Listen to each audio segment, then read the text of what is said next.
Hey everybody, welcome back to Spiggs Gaming, and today I'm going to be reacting to ONI's disturbing portrayal of the Master Chief.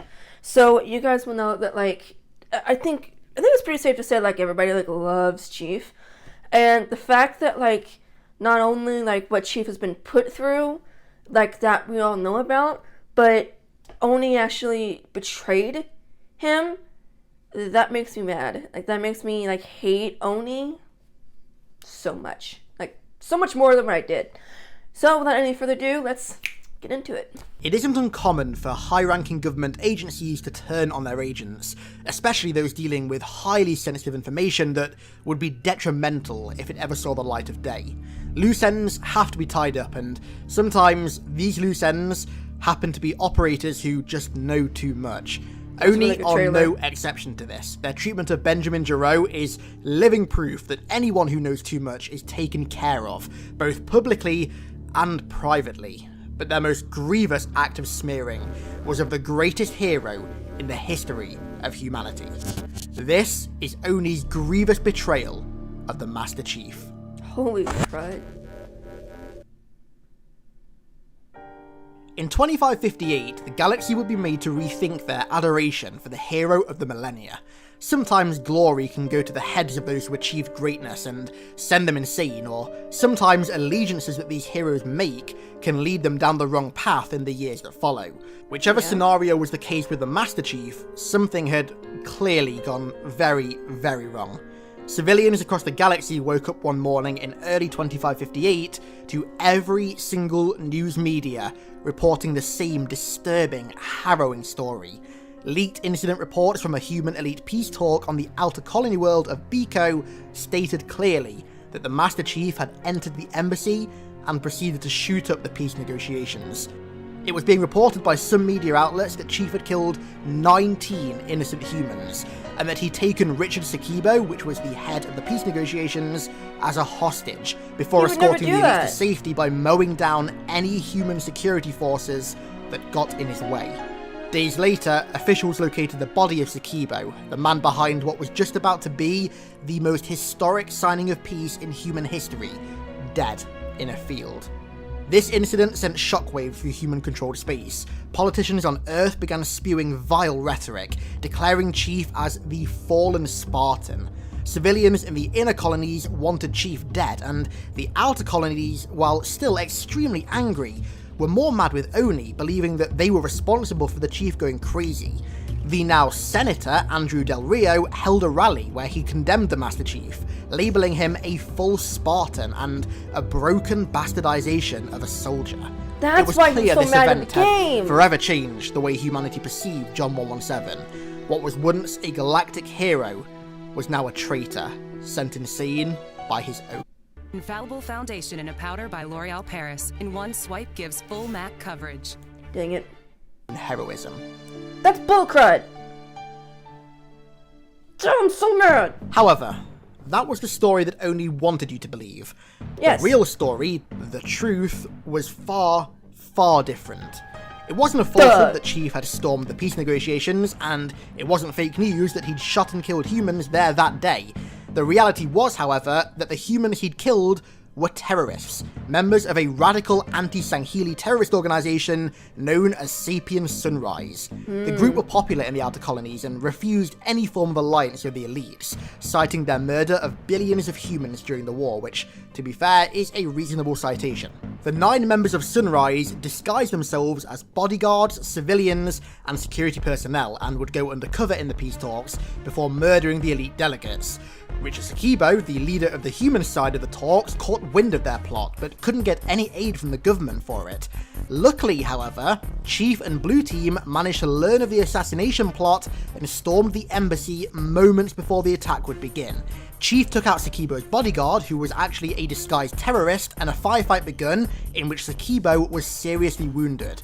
Chief fought his way out of the embassy, escorting Sakibo and the elites to safety, killing all 9 Sapien Sunrise members. He managed to get the elites to Blue Team's ship with only 3 casualties, but sadly, Sakibo's wounds overcame him, leading to his eventual death, despite Chief doing absolutely everything to save him. Aww. So, as expected, Chief was once again the hero and not the villain, but that didn't stop the United Earth government from covering it up for as long as possible, while also denouncing Sapien Sunrise's involvement in the event. But even still, this event was very much contained within the outer colonies, which are extremely disconnected from the inner colonies. It took a much larger, much more controlling force to spread the full story among the rest of human-controlled space. This force came in the form of Maya Sankar, a deep undercover ONI agent within insurrectionist groups. At the time, Sankar was working under the codename of Pharaoh, and was extremely deep undercover in rebel organizations, on an operation to try and reduce the violence that these groups used. To gain the trust of the rebels, she would reveal some information about the atrocities that ONI had classified. Under the guise of Pharaoh, she got in contact with Ben Giro, an investigative war journalist who ONI had commissioned to write an in-depth profile on the Master Chief, promising to reveal the truth, the absolute truth, to him about Chief's history, as opposed to the fake people and fake stories that ONI had fed him to create their perfect report. Then the attack on Biko happened, and to really emphasise the disturbing, immoral history of the Chief at the hand of ONI, she leaked the incident reports to inner colony mainstream media, including the UEG and Biko government's alterations that covered up Sapien Sunrise's involvement and implicated the Chief. The plan was to then set up a talk with Ben Giro, senators and ONI officials, in which Ben would reveal all about the Spartan program that ONI had hidden from the governments, leading to these senators reprimanding ONI for committing such heinous acts behind their backs and with their funding. Humanity's most glorified hero going crazy and shooting up a peace talk due to the psychological transformation that the Office of Naval Intelligence had put him under would have acted as the perfect catalyst for these punishments.